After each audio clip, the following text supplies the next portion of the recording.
Okay, happiness for me, it is...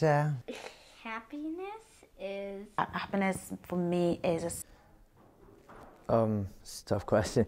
Happiness.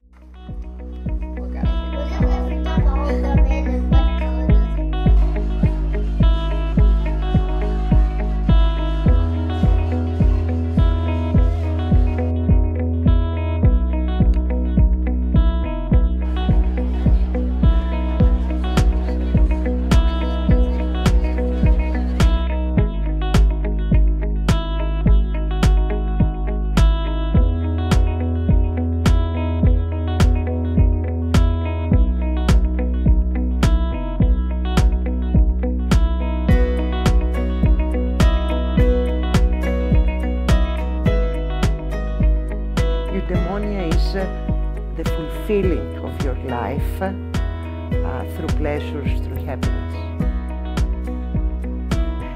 Everything the soul endeavors or endures under the guidance of wisdom ends in happiness.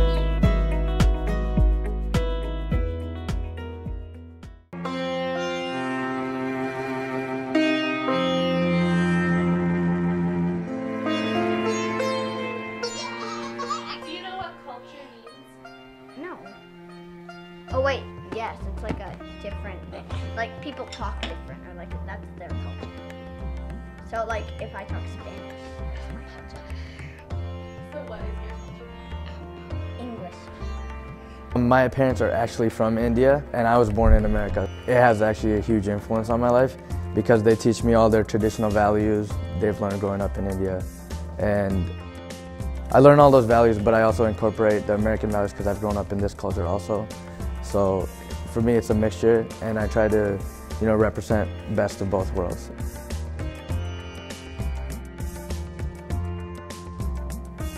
Culturally, of course, it is always a cliche. These things, more about the spirit and the philosophy of living, unlike the West, which is more materialistic in its pursuits. Which is something I question, because if you look at Buddhism or this kind of meditation, it thrives more in the West now, than in the East. Back in the 1970s, our first king famously pronounced that for Bhutan, gross national happiness is more important than gross national product. Bhutan was looking at how they could shift their government and shift then their culture.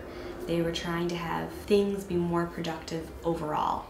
And instead of it having be gross domestic product, they shifted it to gross national happiness.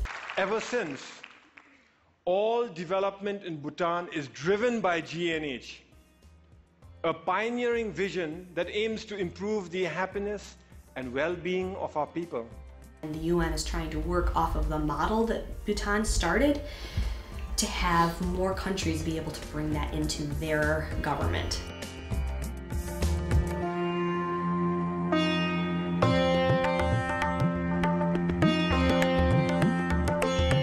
My culture, there's kind of a lot of cultures that make me into the culture that I am. My mom came from a Polish family, and my dad had some Polish. He also, I think, has some Russian and some Hungarian. My mom came from a very Catholic background. My dad came from a Jewish background.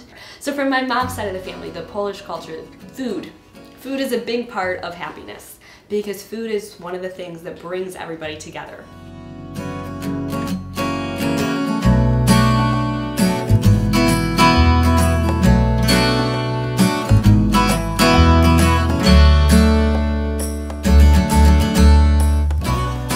Oh, I love food. Food is a big part of my culture. Cooking's finished, so it's very traditional. This is like comfort food for me. And it's not small. Like, I don't know how to cook small. And in fact, when I write, part of my writing methodology is cooking. Before I write any chapter of my dissertation, I actually have to cook a dish that represents that chapter. So And it's not just about cooking the dish, it's about cooking the dish and sharing it with new people. So I'll find a person who have never eaten my food before and say, what does this taste like to you? So the connection that I get from whatever their response, I connect it back to the dish that I cook for it. My dad's family is very big into music, and the Jewish communities, they have music is a big part of that culture. It made everyone dance, it made different people sing. It was a place that brought everyone together. I connect dancing with happiness just because it brings people together. You could also entertain people with dancing. We go and perform at people's weddings, birthday parties. So just joyous occasions, you go and you entertain.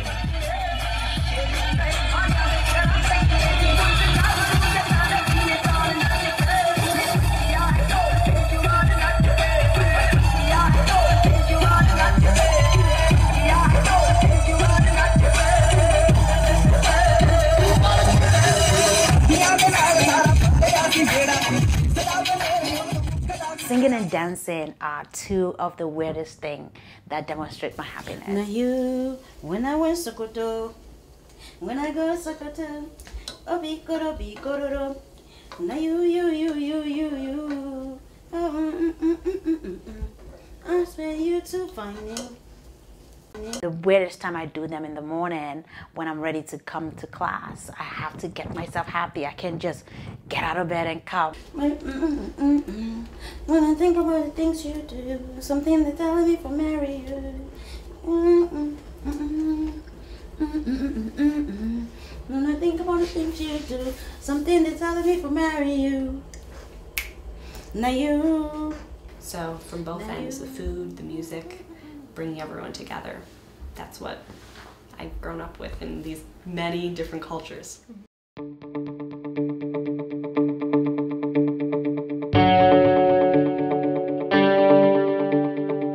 All of us want to be happy, we are the same.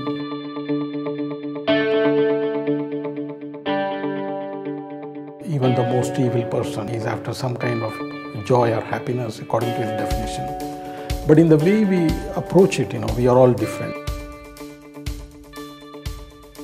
Brendan is happy and he's content, and he does not need so much human contact in order to be happy.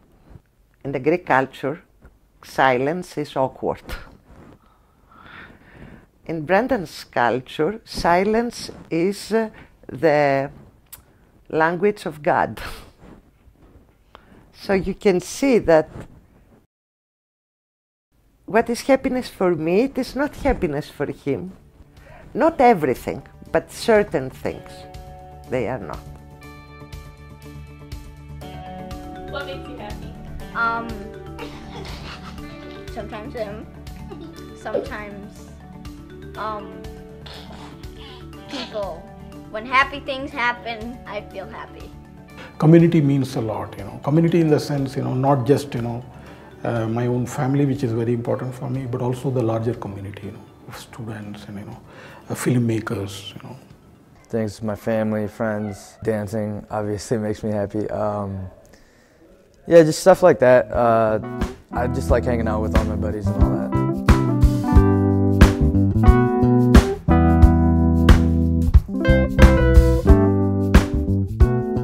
I was raised with the idea that human beings are social beings, that we cannot be happy by ourselves.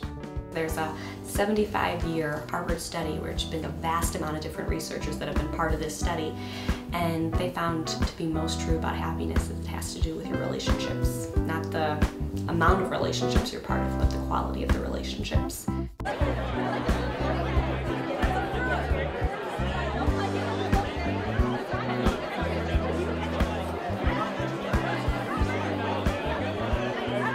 I just don't want anybody to be lonely and speed dating, you know what I mean? That's slow dating.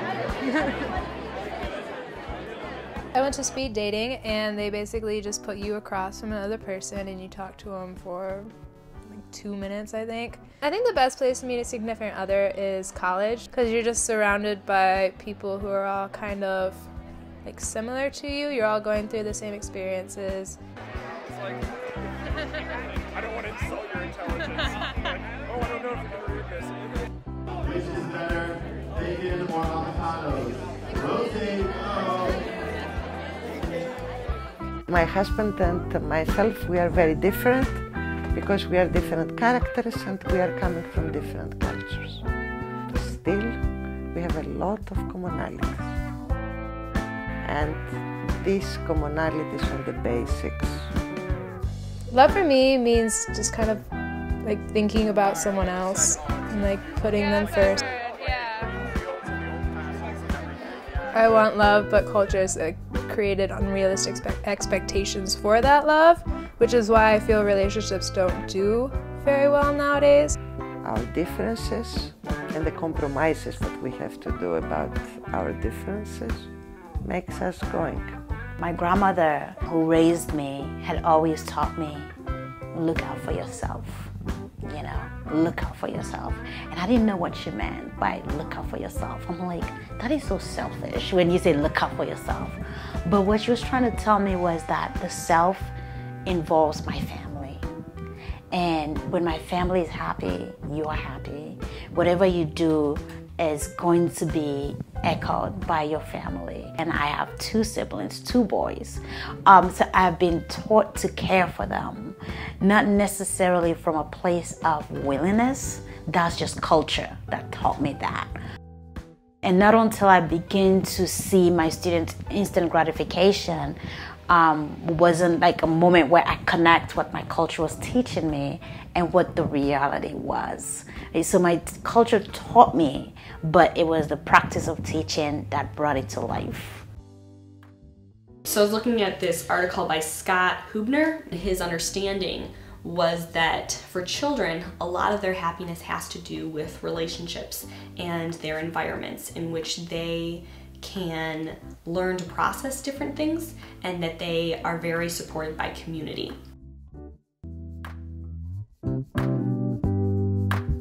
Children have a certain innocence to them that allows for curiosity and allows for playfulness, which are both aspects about happiness.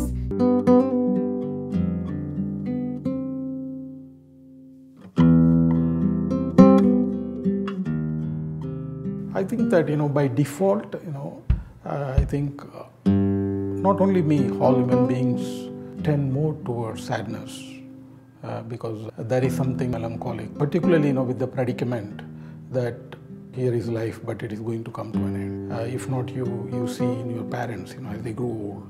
So constantly, that sign is there. All desire for happiness is ultimately born out of this sadness. So they are like 2 sides of the same coin.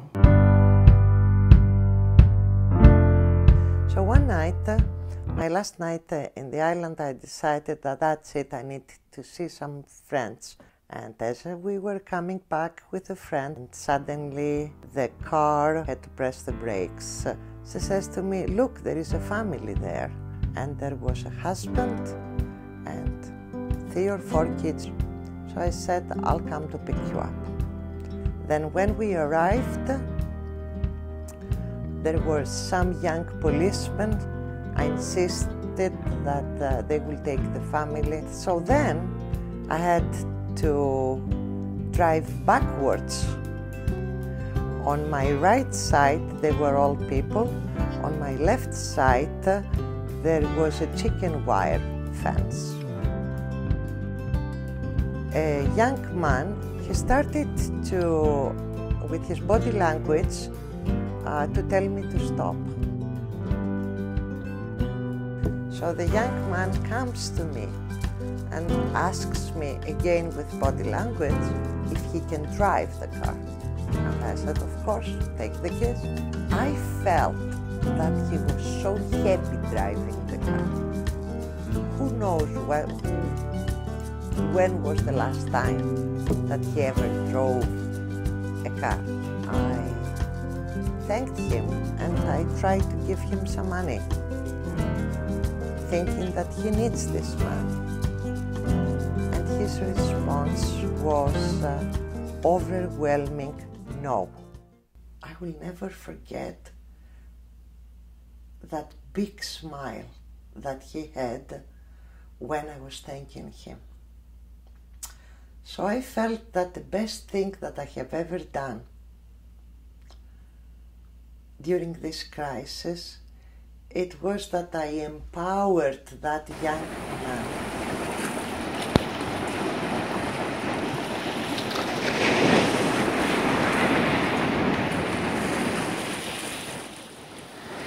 I learned a lot of what I believe about happiness and what I experience as happiness from my parents. Happiness from them was complex, but also something to always be aware that it's part of you and part of existence, as much as all of the other stuff is there as well, good and bad. Happiness for me is a sense of satisfaction.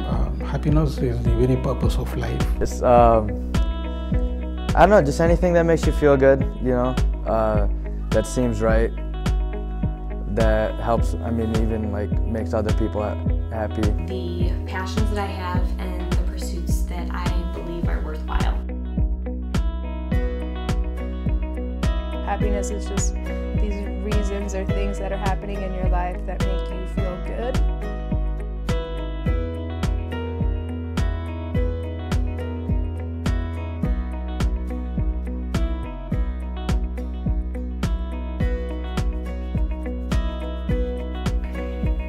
Having the feeling that you are full of life. This is a weird feeling, like fun. Like you want to run around and feel happy. You want to be happy. Feel so happy.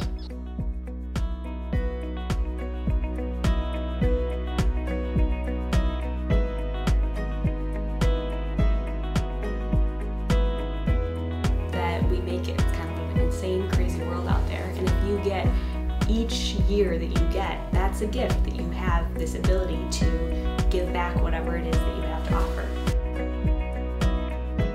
I think happiness is obviously like a very, very big and complex topic.